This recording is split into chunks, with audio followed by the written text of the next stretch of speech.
বর্তমান সমাজচিত্রে যে ধরনের একটি মর্মান্তিক করুণ কাহিনী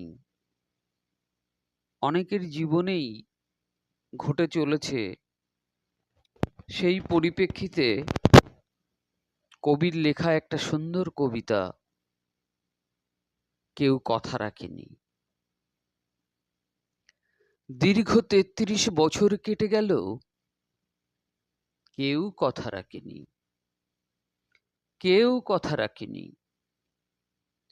ছোটবেলায় এক বৈষ্ণবী তার আগমনীর গান থামিয়ে বলেছিল, অন্তরাটুকু শুক্লা দ্বাদশীর দিন শুনিয়ে যাবে।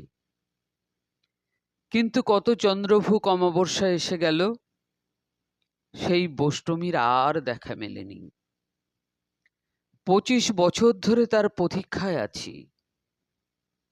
মামার বাড়ির মাঝি নাদের আলী বলেছিল, বড় হও দাদা ঠাকুর, তোমাকে ৩ প্রহরের বিল দেখাতে নিয়ে যাব, যেখানে পদ্ম ফুলের মাথায় সাপ আর ভ্রমর খেলা করে। নাদের আলী, আমি আর কত বড় হব? আমার মাথাকে এই ঘরে ছাদ ফুঁড়ে আকাশ স্পর্শ করলে তুমি আমাকে ৩ প্রহরের বিল দেখাবে?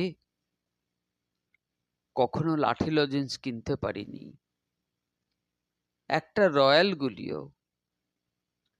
লস্কর বাড়ির ছেলেরা আমাকে দেখিয়ে দেখিয়ে কত লাঠি লজেন্স খেয়েছে। চৌধুরীদের গেটের সামনে দাঁড়িয়ে দেখেছি তাদের বাড়ির ভেতরে রাস উৎসব। দেখেছি সুন্দর রমণীরা হাতে সুবর্ণ কঙ্কণ পরে অবিরাল রঙের ধারার ভেতরে তারা আনন্দে প্রমোদ করেছে। একটি বারের জন্য তারা আমার দিকে ফিরে তাকায়নি। বাবা আমার কাঁধে হাত রেখে বলেছিল, দেখিস, আমরাও একদিন